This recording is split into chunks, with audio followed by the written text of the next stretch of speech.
Welcome to the Heal Yourself podcast, where we dive deep into all things healing. I'm Denise, a speech language pathologist and a self-love coach for adults and teens. And I'm Kira, a traditional naturopath and functional nutritionist, and we are here to guide you through the transformative process of healing your body, mind, and soul. From the latest in functional medicine to nurturing your relationship with yourself, healing trauma, and even transforming your money story, we're here to empower you with the knowledge and tools to create lasting change. So whether you're looking to heal physically, emotionally, or spiritually, join us as we explore the many paths to wholeness and wellness.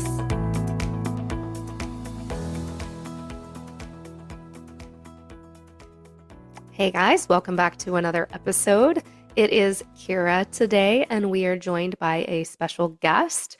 Her name is Nikki Brown. She is the women's empowerment coach, helping women heal their wounds, upgrade their identity, and finally flourish in their authenticity so they can cultivate the courage to turn their dreams into a lived reality.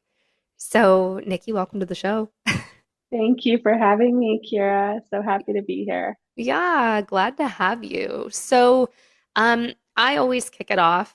Tell us how you got here. You and I were chatting a little bit beforehand, but it's right. None of us gets to this journey of helping others in their healing journey unless we've been through our own journey. Like, it doesn't happen that way. So, give us a little bit of your backstory. How did you get to this place? What was your healing journey like?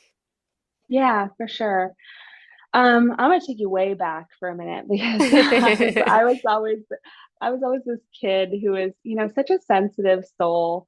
But I always cared so much about the world, and I always felt like I was meant to help people or to do something. And my parents, for all of the wonderful parents that they were, just didn't quite get me, like we were just different. And so, we all have our challenges, but I didn't get the support that I needed as a very sensitive child to really be like seen and heard and understood. And that left a lot of wounding in me. And as I got older, you know, school and social interactions and all of that just adds to it. So I basically grew up in a family with a lot of limiting beliefs. And in that process, I developed a lot of ideas about who I was and what I was capable of. And this belief that I always had to struggle or that I was always behind and things like that. And so I made a lot of choices just kind of based on what other people told me I was or what I should do in my life. And I wasn't ever making those choices for me. I didn't realize it at the time. Of course, I was fully blind to it, right? But I was following somebody else's path my whole life.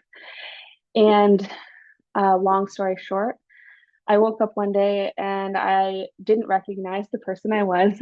I didn't recognize the person I was, or I didn't understand how I got here in this life that I had created because I had been following everyone else's guidance and everyone else's expectations my whole life.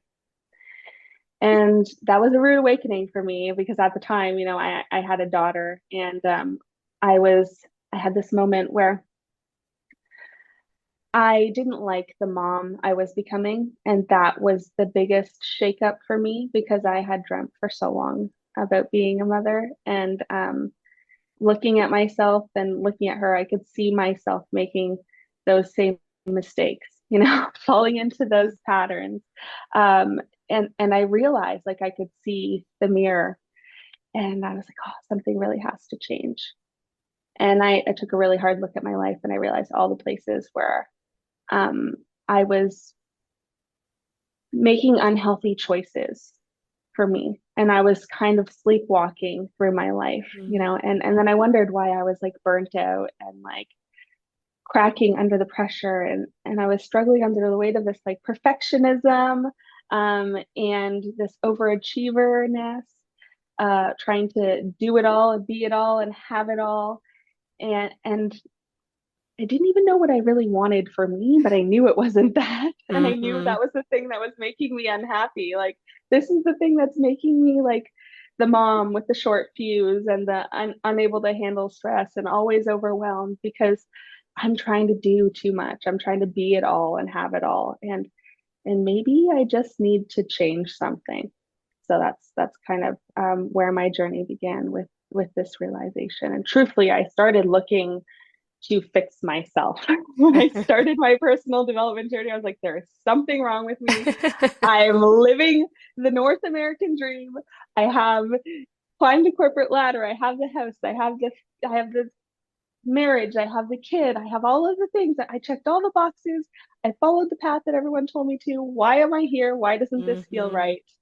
And yeah, and that's when I was like, there's got to be something wrong with me. I got to fix me. So I started on this journey thinking that I would just learn some stuff to fix myself. And through that process, what I really realized that there was nothing wrong with me. It was simply that I had bought into the lies that other people told me, and bought into the lies of like what I should do, be, and have, without stopping to question what was really right for me. And that was the big turning point for me, where I started to do the work to question, like, well, who am I? Like, what does feel right for me? And like starting that process of excavating, um, and looking at everything and saying, well, like, such a silly example I always use, but it was really one of the first big turning points for me. I had spent my whole life with people telling me, oh, you're clumsy, uncoordinated, ungraceful. I didn't play any sports. I didn't want to work out or go to the gym because I was too embarrassed. I'm like, I can't do any of that stuff, you know. So that was creating part of the unhealthy lifestyle that I wanted to change. Um, and I always wanted to dance. I don't know why. I just love dancing. I always wanted to dance as a kid, and I never did. So I was like, I wonder if this is true about me. I wonder if I could just test this as a possibility. And so I joined a dance class. I joined a Hot Mama's Hip Hop. I love it. And I would love to be like, yeah, no, I was an amazing dancer. I wasn't, but I wasn't terrible, you know. And I started to build my confidence with that, and I started to be like, oh, maybe I'm not so uncoordinated. And then Hmm. when people would throw me things, I'd start to try and catch it, and I'd be like, oh, look at that, I caught that. Hmm. And so like over this time, I started stacking the evidence and building the evidence for like, oh, this belief is not true. Yeah. People said those things about me, but I just bought into it. And that's actually not true. So then I threw that away. That's not who I am anymore. And then I started to like rediscover and redefine who I was. Which is so important. And I feel like so many women are missing that as a healing opportunity, right? It's like, okay, Mm-hmm. as kids, we follow what our parents say. That's understandable. And then it's, okay, well, you're supposed to go to college because that's what you do. And oh, you Mm-hmm. don't know what you want to do. Why don't you follow in one of our footsteps? Or you're good at this from what I see. So this is what I think you should go into. And then that Mm-hmm. just continues to stack over the Yeah. years. And then, yeah, one day you're like, wait a minute, I'm doing this and I don't even want to be doing this. But Yeah. we're trying to please other people without Mm-hmm. digging into what we need. And I know we spoke about this earlier, but I made a post today on social just saying, what is your soul asking? And we don't ask Yeah. that often enough. No. Or what does your soul need? And like, Yes. yeah, just stopping to like start questioning those things in my life made such a big difference. And when I started to redefine who I was and I started to like do that work to, you know, reclaim pieces of myself, I started to feel better. And I was like, wow, you know, imagine all my life I've been limiting myself with all these beliefs. Hmm. I wonder what else is possible for me. Right. And Yeah. that's where I wonder what else is possible for me. And that's really how I got into coaching because once I started to make those changes in my life and question all those beliefs and recreate the person that I started to be like, I need to wake other women up to the possibilities that they're asleep to for themselves, for their life, like all the things you've been dreaming of. Like, it's not just, oh, wouldn't that be nice? Or maybe one day, or that's not Yep. possible for me. If only I had that, you know, that life. What if it was? What if it all started with what if, Mm-hmm. And what do I want? And right? not just trying to please others. So, you Mhm. know, whatever you're doing during the day, is this what I truly want to be doing? Or am I doing it Right. because my partner is working and I'm worried that they'll judge me because of this? Or there's so many different ways we can take that. But even I'm Hmm. going to use you as an example. What if you woke up one morning and were like, I really want to live somewhere else. Like that's what I truly desire. But oh, my parents are getting old. I don't know. I probably shouldn't move. What if my kids don't do it? Tell us about Yeah. that for you. Yeah. Yeah. Of course. Yeah. So that's where I am right now. I have moved my entire family from Canada to Spain pretty recently, actually. I guess in October. So we're now in Wow. January. Yeah. So it was a big move, and it was 2 years in the making. But it was something that I had long dreamed about. I think I had always wanted this unconventional sort of life. And like I told you, I sort of followed that path because I felt like I had to Mm-hmm. in order to please other people. But I had always dreamed of this more unconventional life about living in Europe and the slower pace and the culture and like, just things like that. So I spent some time here as an au pair in my 20s, and I knew that this was the place for me. I wanted to learn I wanted to learn Spanish, and I wanted my kids to know Spanish and stuff like that.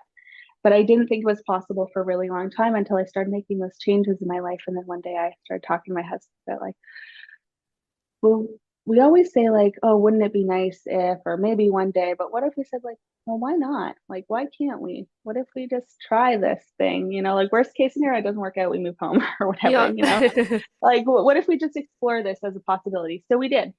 And we kind of talked it out and we figured out a plan, and not everyone's on board with that. Hmm. It is a big change. We are far from family. It's a hard thing to justify sometimes when people don't understand what you want or your vision, right? But at the same time, we knew it was right for us and we talked about it as a family, and we just decided we're going to take that leap. So we sold our house and we started that journey. Now we've moved to Spain, and I honestly couldn't be happier. Like as soon as we got here, I knew that we made the right move. It was Mm. like a soul knowing, like I've Yeah. always felt this soul calling to this place.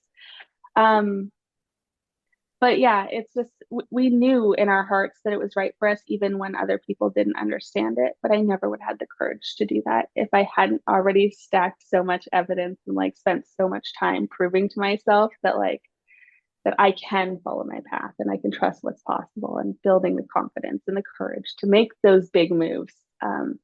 Yeah. Like leaving my corporate job to go full time in coaching, for instance, so I could even make this move possible. So yeah, it was a long time coming, but it was such a testament to trusting when you're in alignment and trusting your dream and your path. Like I've heard so many times, like your higher power or whatever you believe in wouldn't give you a vision if you weren't Yes. capable of achieving it. And so when I started to believe that truth, I was like, there's a reason why I have this Hmm. dream in my heart. There's a reason why I have this vision. I say that to myself, and now I say that to my kids every single time you want something. There's a reason for this. Follow it. I support Yeah. you, and I wish more people had said that to me, because maybe I wouldn't have taken the long way around to get here, but also I'm grateful that I did, because if I hadn't taken that long way around to get here, I wouldn't have the experience I have or be the person I am. So it's all perfect in hindsight, but I do really appreciate the opportunity to give my daughter those things that maybe I didn't get growing up. Yeah. And that's healing, right? Is healing Yeah, generational things of like recognizing, okay, this pattern, this belief system was not working, and so we can shift that. yeah, Um, but two things really jumped out at me. So guys listening, uh, pay attention. One of them is trust. That yeah, trust piece is huge. And like you said, I've always said it too. If you have a dream, there's a reason why you have a dream. Doesn't mean you're going to Hmm. go be a princess and live in, Paris, but like if the dream continues to follow you, then there's a reason for it. So Yeah. trust whatever that leap looks like for you. And then the other thing is you are living for you. Like we're not here to live for other people. And I know that sounds kind of harsh, but it's like I can It's still true. be a loving person, I can be a caring person, but I'm not here for you. I'm here for me. So why am I going to forego the things that I feel like my family needs or I am desiring that aren't harmful to others just because you don't want me to do it? Yeah, absolutely. Um, Honestly, it's so true because I've thought that so many times about this idea that like I only have this one life to Hmm. live. Like we all only get given one life, and I spent so much time wasting it not choosing me and making Yeah. those choices for me. And so I'm just going to maximize whatever time I have left by making more of those choices, Same. Like Yeah. and I really hope that I can help more women do that too in my career. That's what I love to do. Yeah. Well, I'm curious, in your own healing journey and getting to this place, what role did, I'll call them emotions, but like forgiveness, compassion, self-love, did those play a role in your healing journey? Yeah. So I want to say the biggest thing about my healing journey was recognizing how mean I was to Mm. myself. And that's because of how many limiting beliefs I had about myself, about who I should be or what other people need to be. Again, going back to that people pleasing, right? When I wasn't fitting into the boxes, when I wasn't doing the things, or when I was trying to do the things and failing, you know, I was just so mean to myself. And I also had a perfectionist tendencies and like really high expectations. So like, I always felt like I was setting impossibly high standards and then not reaching them.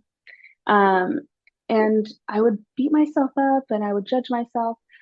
And the truth is, throughout my healing journey, I realized that there's a positive intention to this mean little voice in our head, this bullying voice, our inner critic. There's a positive intention, right? It doesn't really mean to do us any harm. Hmm. Just trying to keep you Really, safe. it's exactly. So when I started being like, okay, like I hear you and I understand you're just trying to keep me safe, but like I've got this. When I started stacking evidence and building a confidence, and I could say to myself with compassion, like, hey, I know that you're scared, or hey, I know you want me to do better, but like I've got this. I know it sounds silly, like you're talking to It doesn't. yourself, but it's true. It's true. Not to me. Like you give well, yeah. But to some people are like, oh, Yeah. you talk to yourself? Yes, I do. We have really Mhm. great conversations, You got to actually. coach yourself. Exactly. So I started telling myself, like, hey, I've got this. You're going to be okay. Or I know that you're trying to protect me and you're trying to make me be better. And I've got this. Then I feel like everything sort of shifted. I was able to be able to um, really see the positive intention and not try and just demonize the inner critic, Hmm. and love all parts of myself because that was really the healing thing. It was like learning to love all of the parts of myself, even the Yeah. parts of myself that I didn't like. Um, the more that we can understand the parts of ourselves that we don't like or have compassion for those parts, the more we find ourselves really like fully loving ourselves. And people are like, oh, self-love. Yes, I love myself. Like bubble baths and all those things where they Yeah. think like it's just the confidence and loving on yourself. But no, it's about like fully accepting and embracing like Hmm. all of the shadow and all of the things that you like don't like about yourself, or that, the mistakes that you make where it makes you doubt yourself, or the times that you act in ways that you're not proud of, and being able to look at those moments. And this was really helpful and especially important in my parenting journey because, like that's such a challenge. Um, parenting brings out all of the things in you that you don't realize. And Yeah. there was a lot of guilt and a lot of shame around that. Hmm. Like, oh my gosh, I raised my voice, or oh, I said this thing that like, or I felt this thing that I felt like I shouldn't feel, or whatever. Yeah. If I was a loving mom, I would beat myself up, you know? And then I started to have compassion for that part and be like, what's really going on here? What's underneath that? Recognizing what is the need underneath the feeling, whether it's anger or frustration or sadness or guilt or shame. Like, what's it trying to communicate? Hmm. That's where things really shifted for me. Because before that, as a person who's really sensitive and really emotional, I had a lot of big feelings in my life. And I would like ride that roller coaster of emotion alone and in Yeah. shame because nobody got it. And everyone was like, put those feelings away. You're too much. Hmm. You're too sensitive. Like, it's not the place, it's not the time. I just didn't know how to handle them. I didn't know how to Yeah. process them.